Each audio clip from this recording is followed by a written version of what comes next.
E aí, nação rubro-negra? Sejam muito bem-vindos ao nosso canal de notícias diárias e exclusivas sobre o Mengão. Para ficar ligado nas notícias do nosso Mengão, curta, comenta e não se esqueça de se inscrever e ativar o sininho para ficar ligado a todas as notícias do Mengão. Se liga porque o Flazoeiro vem com um caminhão cheio de notícias do nosso Mengão. E o técnico Felipe Luiz coloca ponto final e deu um basta na situação envolvendo Pedro. Liderança do Mengão no Campeonato Brasileiro ameaçada pelo Cruzeiro. E José Botto é pressionado dentro do Flamengo por contratação de novos reforços. Fala, meus camaradas e minhas camaradas, beleza? Bem-vindos a mais um vídeo aqui em seu canal de notícias do Flamengo. Canal Flazoeiro, eu estou chegando com tudo na manhã desta quinta-feira. É uma quinta-feira que começa triste para o torcedor rubro-negro. Eu ainda estou aqui na cidade de Santos, não voltei ontem para o Rio de Janeiro, como sempre faço, até porque aqui tem a questão da serra, tem serração, era um pouco perigoso, vou voltar agora, assim que terminar o vídeo, mas tô chegando com tudo e eu chego, é claro, como sempre, com um caminhão carregado de notícias e carregado de informações do clube mais querido e mais amado do Brasil e do mundo, o Clube de Regatas do Flamengo, nosso amor. Mas antes de qualquer coisa, deixa eu pedir a você que não é inscrito no canal, tem um botão aqui embaixo escrito inscreva-se, se inscreve no canal, acione o sino da notificação, deixa aí o teu like, porque vai ajudar demais no nosso trabalho, vai ajudar demais no nosso crescimento. É muito importante para nós. Se não é inscrito, se inscreve, já é inscrito, deixa aí o seu like. Bom, deixa eu começar o vídeo aqui falando um pouco do jogo de ontem, porque assim, ganhar, empatar e perder, tudo isso faz parte do jogo. É do jogo. É do jogo. A minha maior, o meu maior incômodo no jogo de ontem foi a maneira que o Flamengo perdeu o jogo. Perdeu o jogo jogando menos, perdeu o jogo correndo menos, perdeu o jogo se entregando menos. Time numa preguiça, numa dificuldade de chegar no gol do Santos, uma dificuldade de chutar pro gol. Aí não, meu amigo. Aí não. Aí eu não vou aceitar. Aí eu vou reclamar. Eu vou reclamar. Porque a gente é líder do Campeonato Brasileiro. Qual era a motivação do Flamengo para o jogo de ontem? Se manter na liderança do Campeonato Brasileiro. Qual era a motivação do Santos para o jogo de ontem? Sair de uma zona perigosa no Campeonato Brasileiro. E os caras estão marcando o Neymar com 2 metros. Você não pode marcar um jogador com a habilidade do Neymar a 2 metros de distância. Ah, Flazoeiro, mas tudo que encostava no Neymar era falta também. Vamos convencer, vamos entender isso também. Encostava no Neymar, falta. Encostava no Neymar, falta. Mas você não pode marcar um jogador como o Neymar, com a habilidade do Neymar, a 2 metros de distância, que você vai ter problema, como a gente teve. O Neymar, ele pega uma bola dentro da área, consegue girar e fazer o gol. Gol do Santos, 1-0, os caras ganharam o jogo. Então, o Flamengo ontem, assim, teve uma postura muito abaixo do esperado, muito abaixo daquilo que a gente esperava para o jogo, muito abaixo daquilo que a gente esperava para a partida. Infelizmente, a gente perdeu o jogo e agora o Flamengo está com a liderança do Campeonato Brasileiro ameaçada. Isso porque se o Cruzeiro ganhar hoje, se o Cruzeiro empatar hoje com o Fluminense, o Cruzeiro passa a gente no número de pontos, chegando...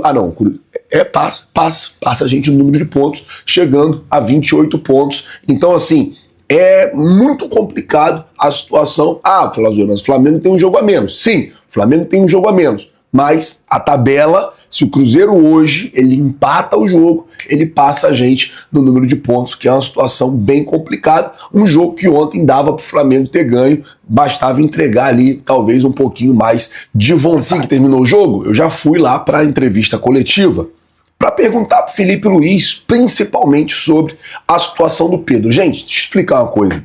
Essa situação do Pedro, o maior prejudicado não é o Pedro, o maior prejudicado não é o Felipe, o maior prejudicado não é o José Botto e o departamento de futebol. O maior prejudicado nessa situação toda é o Flamengo. Enquanto as partes, Felipe, Pedro, Botto, representando o departamento de futebol, ficarem nesse orgulho, o Flamengo vai continuar sendo prejudicado. A gente está com um jogador que tem um salário alto, a gente está com um jogador que é goleador fora do jogo, fora de combate, por conta de picuinhas internas. O Pedro tá chateado porque vazou aquele print, o Felipe tá chateado porque o Pedro não tá treinando. Então, assim, foi o que eu falei ontem. Eu fui na coletiva ontem, eu falei, Felipe, o Pedro soltou uma nota se mostrando extremamente chateado com o departamento de futebol e você aqui no sábado sugeriu que o jogador pedisse desculpa aos jogadores, ao elenco do Flamengo.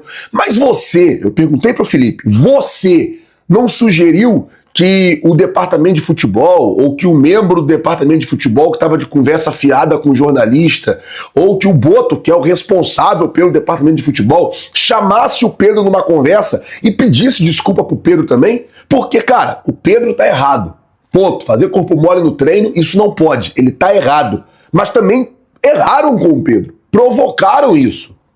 Enfim, vamos ver como é que vai ficar essa situação. E aí o Felipe Luiz me respondeu, né? Ele falou, olha, essa situação do Pedro é um caso, eu não quero mais falar disso, isso é um caso encerrado, agora é com a diretoria. Então, assim, é bem complicado, porque não pode ser um caso encerrado. A gente está sem um jogador, a gente está com um jogador que não está machucado, sem jogar, por conta de picuinha.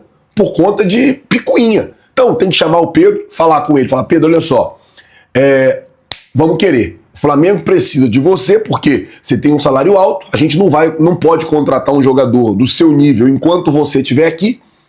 O Flamengo precisa de você, você precisa jogar, então vamos querer, vamos pra cima. Vambora pra cima. Porque não dá pra ficar com o jogador encostado porque dessa picuinha, por causa dessa conversa fiada.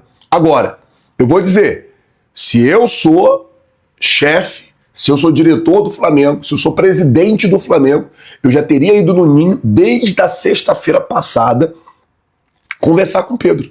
Eu, na pessoa do presidente, eu teria ido conversar com ele. Vamos ver como é que vai ficar essa situação. Quem está sendo muito pressionado dentro do Flamengo é José Boto. Isso porque a torcida do Flamengo está pegando vários cortes do Português, onde o Português prometia reforço logo no início da janela, onde o Português prometia que o Flamengo já tinha reforços acertados logo para o início da janela, e hoje já é dia 17. Hoje já é dia 17 e nem sinal de reforço. E aí, não era só uma promessa do Boto, mas também era uma promessa do BAP, que assim que abrisse a janela de transferência, o Flamengo já iria anunciar os reforços. O Flamengo já iria trazer os reforços. E aí o Flamengo, nesse momento, tá assim, não vaza, obviamente, e isso aí é até bom, mas assim, a gente não vê nenhum movimento para o Flamengo contratar nenhum jogador. Ah, o Carrascal. Não, mas o pessoal do Carrascal fez jogo duro. Então, até agora, nada do Carrascal. Ah, o Ezequiel Barcos. Ah, não, o Ezequiel Barcos é caro. O Mickey Johnston. Pô, o Mickey Johnston não tem número para poder jogar no Flamengo. Ah, o outro. Ah, aquele. Então, assim, gente, é muito complicado, e eu falei isso ontem também no meu pós-jogo, falei, tem que parar de briga, tem que parar de conversa fiada e tem que trabalhar, tem que botar o bloco na rua. O Flamengo vai jogar contra o Internacional pela Libertadores e já sabe desde de lá de trás, desde maio, já sabe que não vai ter o Arrascaeta. O Flamengo já sabe que vai jogar contra o Inter sem o Arrascaeta. O Flamengo já sabe disso, não é novidade. O Flamengo já está ciente disso. Então, assim, tem que parar de briga, tem que parar de picuinha e tem que jogar e tem que ir pra cima, não pode dar mole. Por quê? Tem um jogo contra o Inter, além do jogo contra o Inter, tem o Campeonato Brasileiro, tem o jogo contra o Galo pela Copa do Brasil, tem um monte de coisa. Tem que ir pro mercado, tem que contratar, tem que reforçar a equipe, sabe por quê? No fundo, o elenco é curto. O elenco é curto. Tem muito jogador que compõe elenco, mas jogador para resolver, o elenco é curto. Se você não tem um reserva, se você tem um reserva para o Arrascaeta, botava para jogar ontem. O Arrascaeta ontem não estava bem, botava o cara para jogar ontem, mas não tem um reserva para o Arrascaeta. Então, assim, tem que ver as prioridades, tem que ir atrás, tem que abrir o cofre, tem que contratar e tem que fazer as coisas do jeito que elas precisam ser feitas, até para a gente não ter problemas na frente. Torcedor rubro-negro pressionando bastante o Boto, justamente nessa questão de reforço, pedindo contratação de novos reforços. E com razão, o torcedor rubro-negro. Bom, gente, eu vou ficando por aqui. Vou pegar a estrada agora voltando para o Rio de Janeiro. Se Deus quiser, para o vídeo da tarde eu devo estar ou em casa ou quase chegando no Rio. Não vou correndo muito, vou devagar. E é isso. Se você não é inscrito no canal, queria pedir a você, tem um botão aqui embaixo escrito inscreva-se, se inscreve no canal, acione o sino da notificação, deixa o teu like, é muito importante para nós que você se inscreva no canal, assim como é muito importante que você esteja sempre acompanhando aqui os nossos vídeos, tá bom? Muito obrigado por tudo, valeu galera, tamo junto, vocês já sabem, é nóis.